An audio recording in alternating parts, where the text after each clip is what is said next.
And I think that requires the public talking about it. I mean, if we could talk about the problems in healthcare as much as we did about, something as unfortunate as racial injustice, but think about how much it's on the public mind now. Now, I'm not suggesting that we burn or break windows, right? But I think that we really need to talk about this on social media.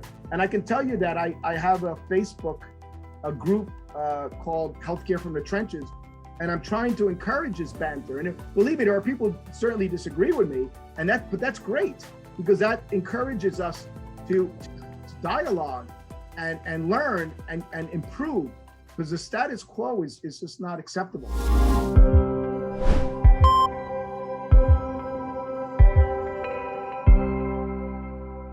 Well, I want to discuss this cost savings analysis that you provided to your local government, which I thought, kind of puts the nail on the head, with regard to how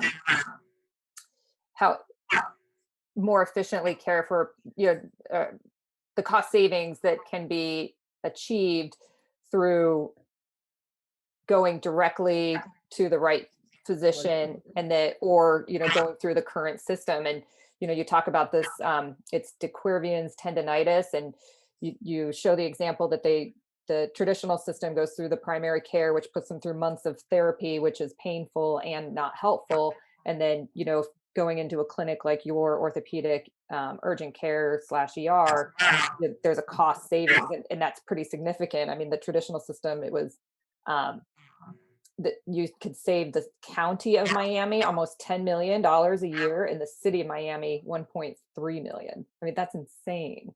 And that's just with the workers' compensation. So if you look at just in general, employer health, so just the employees in both those government entities, little Johnny gets hurt playing soccer, there's a cost associated with that, not to mention that mom or dad may take a half a day off of work to take that kid to the doctor. And many times here in Miami, they'll go to the children's hospital, and then they have to go to the orthopedist. The orthopedist is 2 weeks out with appointments. I mean, it's a mess. But the numbers I stated are actually well researched by our team.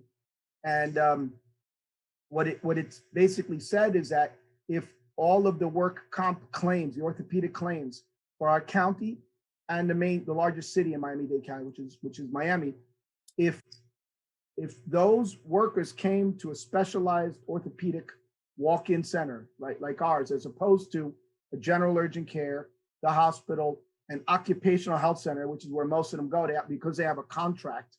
I mean, the occupational health center is staffed many times by a family practice doctor who's making an hourly rate, and they're doing the best they can. I'm not knocking them, but it's like you coming to me for an eye problem. I mean, I'm an MD, but I really don't know about the eye. So everybody walks out, unless it's a very obvious injury. These workers come out with all the time, a shoulder sprain. Look, I'm a shoulder surgeon. I don't even know what that means. I know what an ankle sprain means. There really isn't a shoulder sprain. It's not really even an entity, but it's just a very general term. They'll give some, an anti-inflammatory, they'll order therapy. And all of a sudden that's money. So the de Quervain's is a type of tendonitis. Some people will call it mommy wrist, because you'll see it actually postpartum. So a lot of women will have this, and they think it's from picking up the baby, or workers think it's from doing heavy work. It's usually a hormonal metabolic problem. The tendons get a little bit thickened and swollen, and they get stuck. So an astute clinician who sees this all the time knows that in 85% of the cases, a single injection of a corticosteroid will resolve the problem within 2 days. But most of these patients come in with an MRI, where my med tech knows, oh, Dr. B, there's a de Quervain's patient, the syringe is ready for you in the ultrasound room. Boom. Right? She knows that. But no, these patients come to me or even to the ortho now after 8 weeks of treatment, where they're not any better. They've had an MRI, they've had therapy. And now at that point, many times now they do need a minor surgery because they don't respond as well to the injection as if they had been seen early in the course of the tendonitis. So that's just one clinical example that outlines the issue. And then we looked at the number of work comp claims, and that's how these numbers got calculated. And they're actually very conservative. I mean, they're very conservative. It's unbelievable the amount of money that's spent because the people in charge of this simply aren't listening to us. And we're trying to tell them, look, we're in the trenches. We understand this. The patient, if they went to the right person early on, they'd be off work for less time. We would expend less resources. And you know, the human factor, which is the part I care about as a doctor, it's very painful for me to listen to somebody who's had shoulder pain for 5 months. And they said, you know, doc, I kept asking them to send me to a specialist, and now they do. And the person who makes the decision is a insurance adjuster sitting maybe in Orlando or somewhere else in the country. I mean, that's really how medicine's being practiced. And I think people don't understand that. Well, let's talk about how you propose, we start changing the system, because you mentioned some of this. You state that the change has to be, I like this, demanded by beleaguered clinicians and the potential patient, through grassroots efforts of education, awareness, and collaboration. If you could have each listener have a call to action following this podcast episode, either as a fellow clinician or, a real estate investor that focuses on the healthcare real estate asset class, what would it be?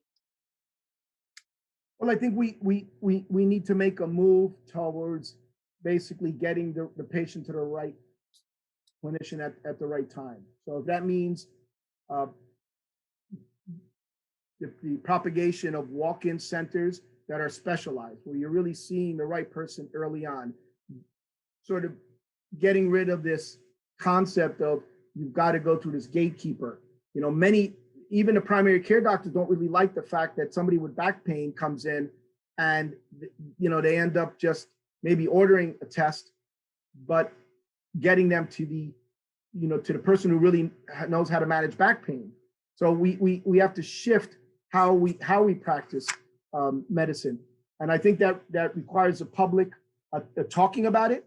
I mean, if we could talk about the problems in healthcare as much as we did about, something as unfortunate as racial injustice, but think about how much it's on the public mind now. Now, I'm not suggesting that we burn or break windows, right? But I think that we really need to talk about this on social media.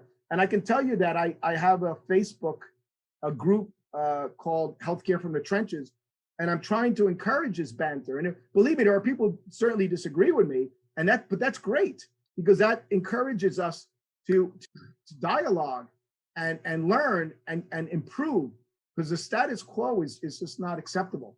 And that way we're going to get the attention of the legislators, who hopefully will get involved and say, you know what, we just cut the physicians again 9.5% or something on Medicare reimbursement.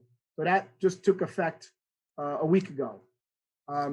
That's not the way to save money, pay the doctors less, who are already, many of them are struggling. They really are. Don't realize that. I think the way to save money is to talk about what the real solutions are. And I give my own humble ideas and that of about 15 other contributors in the last chapter of the book. But if we can at least have a dialogue about that, then we could really save money. So people just have to talk about it. I've done podcasts, and I can tell you there's not many people really reach out to me and say, hey, I have some great ideas. What do you think about this? That doesn't happen very often. And I'm hoping it will. That was the goal of the book. I can tell you the book doesn't, make a lot of money, right, with sales. It's but it's a tool. Amazon takes half of it, which is great. They're a great company. And what I like about it is just that it's an opportunity to get out there more. But there just isn't as much engagement as there should be. And I'm hoping that's going to change.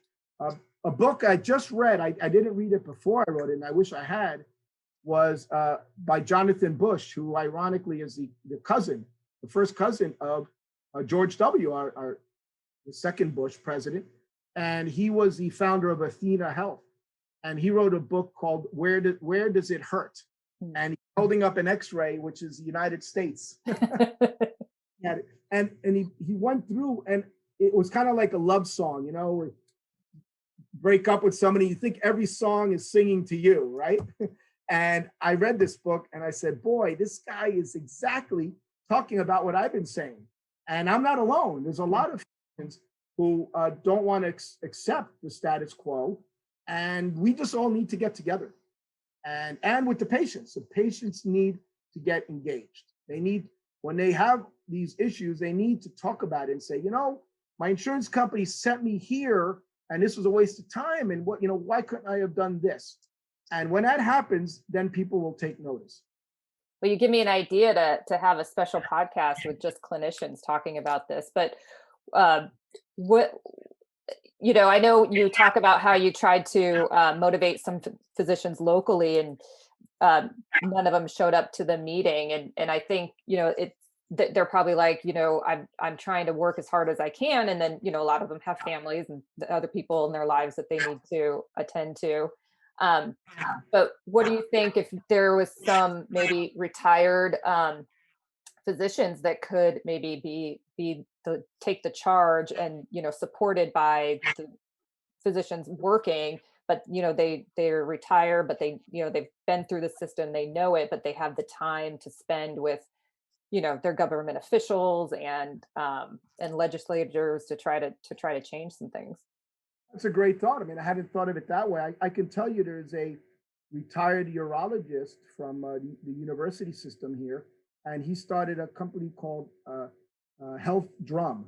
So like beating the drum. So healthdrum.com. And what that is one of a number of websites which talk about common sense payment for everyday things. The problem is we depend on insurance for everything, where I really think insurance should be kind of like catastrophic insurance you have for your home, right? In Miami, a lot of people have windstorm.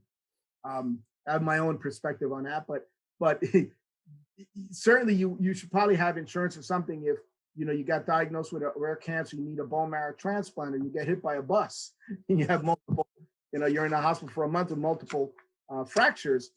But for an ankle sprain or that to assess your hypertension, your blood sugar, maybe we should just pay for that. Maybe all that money shouldn't go towards, what is now like the big five health insurance companies. Let them worry about the larger things.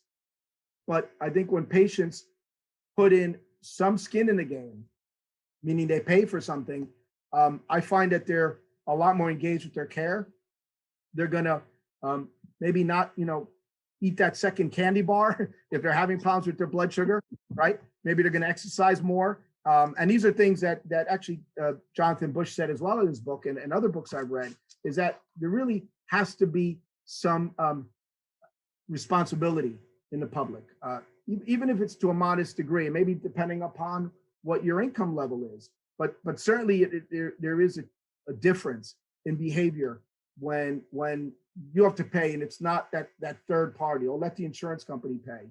That hasn't worked out too well for us. I think we need a change in approach.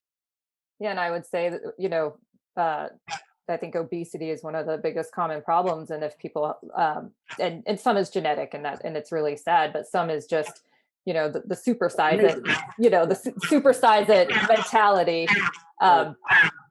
where, I do think, and I think this is my next question, but, I do think COVID has put, taking care of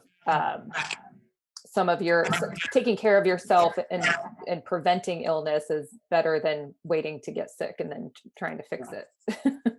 Well, we spend almost half our healthcare dollars in the last 6 months of our life, and that's it's a hard question we're going to have to ask ourselves as a society. But sometimes, with people, it's really better to learn how to accept death.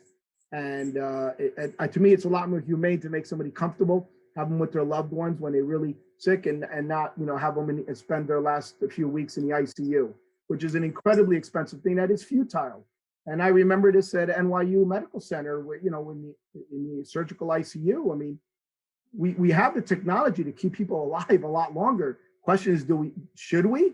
That's a hard ask. And a book by Being Mortal by Atul Gawande, who was unfortunately Haven Health just tanked.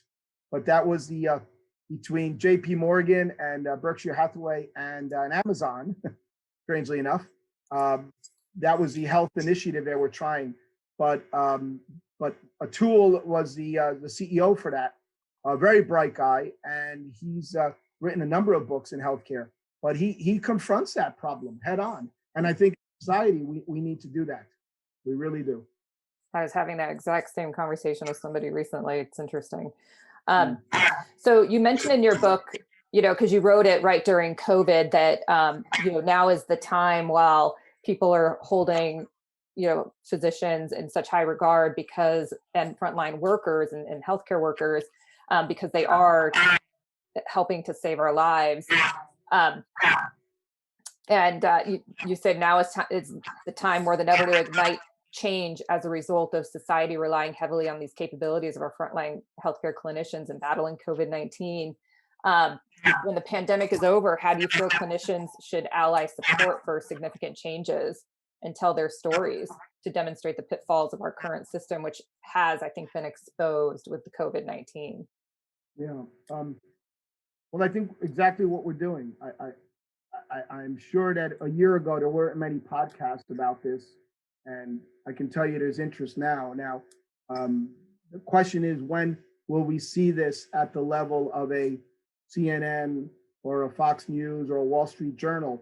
You see little bits and pieces, but there isn't really a real collective discussion about how we can actually change how healthcare is delivered in saving money. It seems every time we talk about healthcare, we talk about covering the uninsured.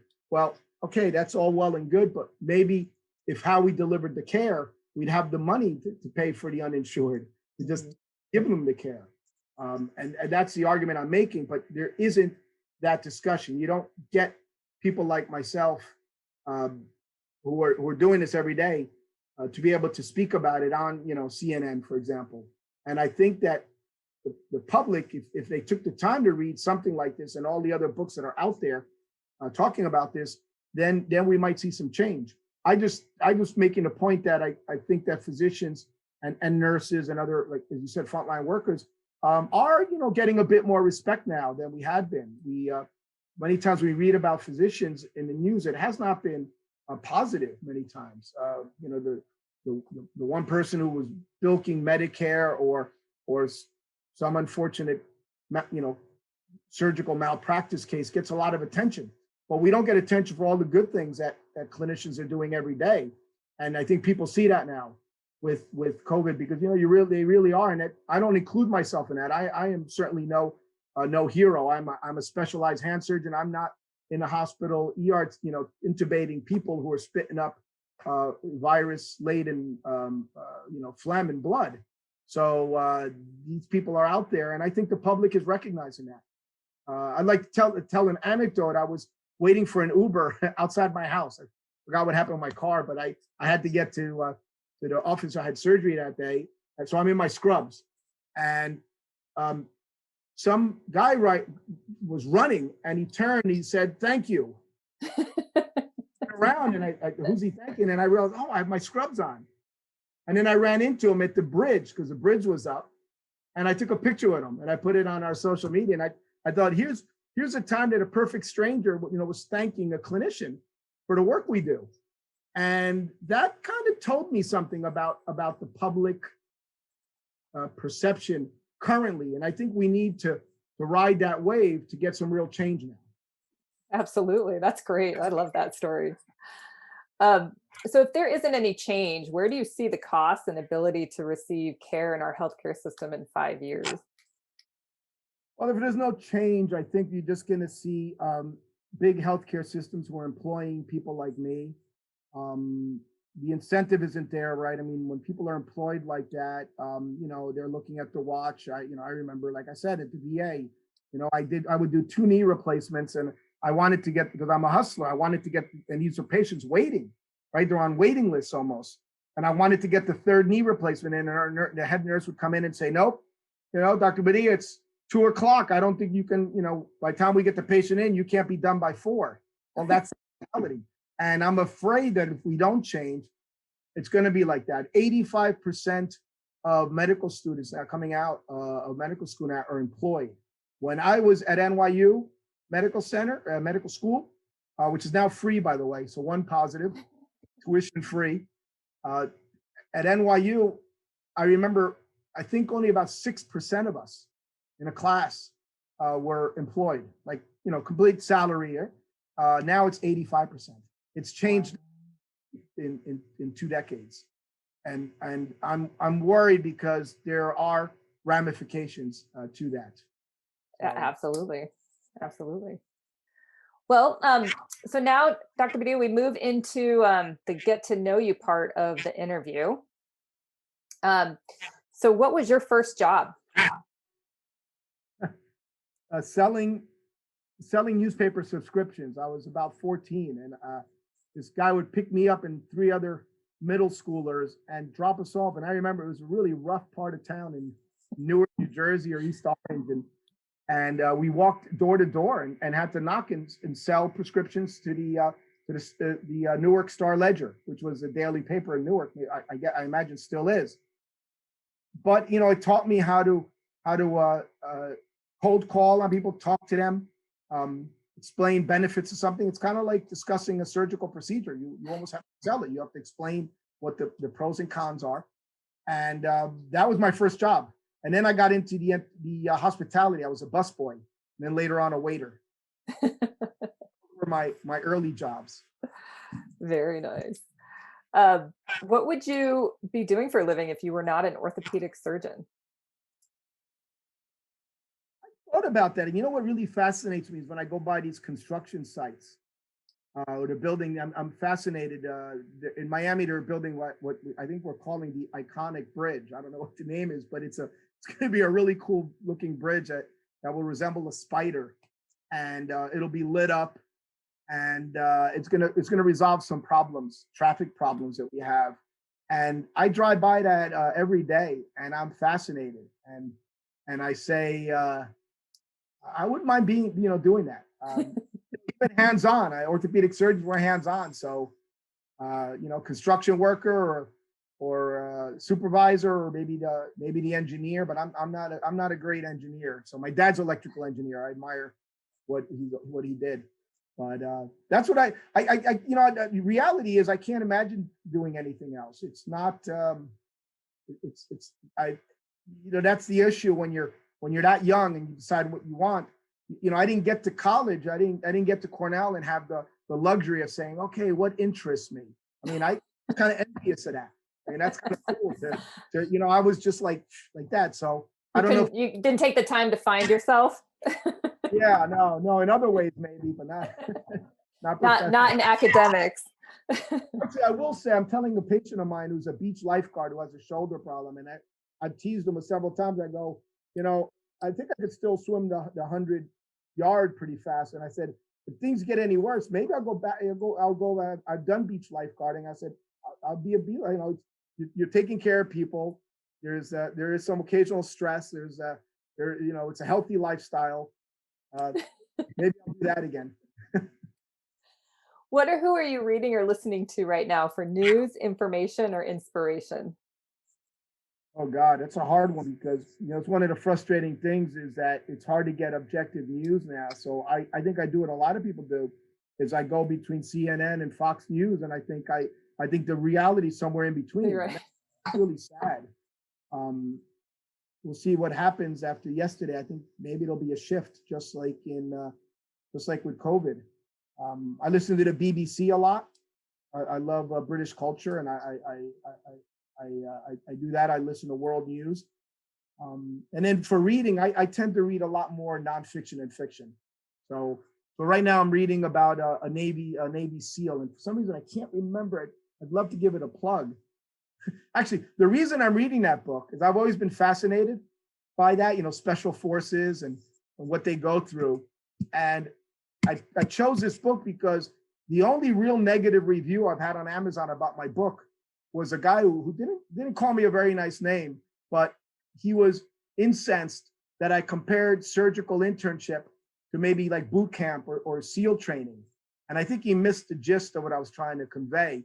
But I figured if he liked the book and he's that harsh a critic, it must be a pretty good book. So I bought the book and I'm reading that now. Oh, very nice. What is one thing you do every day for healthy self-care? Um, I myself am the subject of orthopedic surgeries the last few years. I think you hit your 50s and you start having these issues. So I started playing tennis at 50 because I treat all these pros. I mean, some people, that your listeners would recognize, and they would often ask me if I played, and I kind of felt bad because I played a little racquetball and squash, but I never really played tennis. So one of my patients, who's an excellent tennis pro, started teaching me, and I took a liking to it. But I've had all these interruptions. I've had a few left knee surgeries. I've had both shoulders scoped, but I'm feeling pretty good. So I started playing already again, and I hope to do that at least 3 times a week. So I would say that. Fitness, I can't really run anymore because of the knee, so I cycle. And sometimes just sitting and looking at the water. I'm lucky enough that I live on the water in Miami, and I just sit. I won't say I meditate. I'd love to learn that skill because I think it is a learned skill, but I definitely sit there and introspect a little bit. Yeah, I love the water. It's natural Xanax. um, do you think a person is born with the desire to heal, or is this learned only through their medical training? I I definitely think there's something innate about that. About it's like a calling. I'm not sure. Um, I mean, there's a lot to learn, but in the end, you have to, as a physician or any kind of clinician, I mean, you can ask nurses the same question.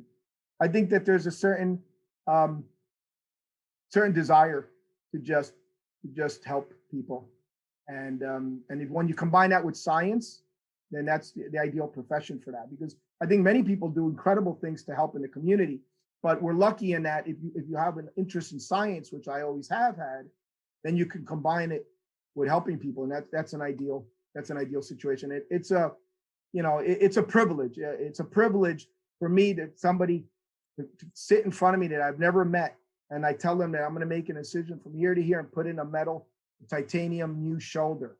That's that's a that's a gift in society. So, and Mhm. I do cherish that. That's awesome. Um, and so what type of, so you said you do a lot of workers' compensation, but what is kind of your specialty that you do there at your office? Yeah, well, it tends to suit my personality. I've never been one like my dad likes a restaurant, right? And he just me. I'm always looking for try something new. So what I love about my specialty, people don't realize, is it's honestly the most diverse surgical specialty. But because people will say to me, hand surgeon, what do you do? And then of course, if we're on South Beach, they'll say, well, what do you do to make the hand look better? Right? So they think, if I'm a surgeon, I have to be a cosmetic surgeon, right? Yeah. Or at Scottsdale, right? So, Right, right. right. So I go, no, I'm the guy. I'm the guy you might call if you're working in your garage. You put your hand into a circular saw, right? Right. And all of a sudden, like, oh my God! So what I like about what I do is it's incredibly varied, right? So I do trauma, I do arthritis reconstruction, I do congenital problems with kids born with defects, I do arthritis, I do nerve problems, I do vascular surgery, I do everything that other specialists do, neurosurgery, but all from like here down. Mhm. And that is amazing. And I think that's something that's often not appreciated until you're actually in the specialty and you realize, my God, I look at my surgical schedule, there are 10 completely different procedures. Whereas when I did cardiothoracic surgery, I mean, you're opening a chest, you're saving lives, but it's 3 or 4 major surgeries, and that just didn't suit my personality. Yeah. So Well, there's a lot of bones in the hand to take yeah, care a lot of of. structures that are, and we take it for granted, but to be able to do this is just Yeah. an incredible thing, and to be able to restore that as much as possible is a gift. Well, Dr. Badia, I've loved this conversation, and if there's anything I can do to help get the word out with what you're doing, I'm happy to help. And I think that we'll be speaking again. I hope so. And I think it requires to really impact healthcare requires a collaboration, and that can mean the brick and mortar, right? I mean, you've got to have efficient places well situated for people to access care. And you need all these disciplines. I mean, the first thing I tell investors is I am horrible at reading contracts, P&L sheets. I mean, it's just not my strength. And I think everybody has to recognize their strengths and weaknesses and come together. And I think we can really have a big impact. There just has to be a desire and a will. And that I haven't seen it fully, but I'm optimistic. It's a brand new day.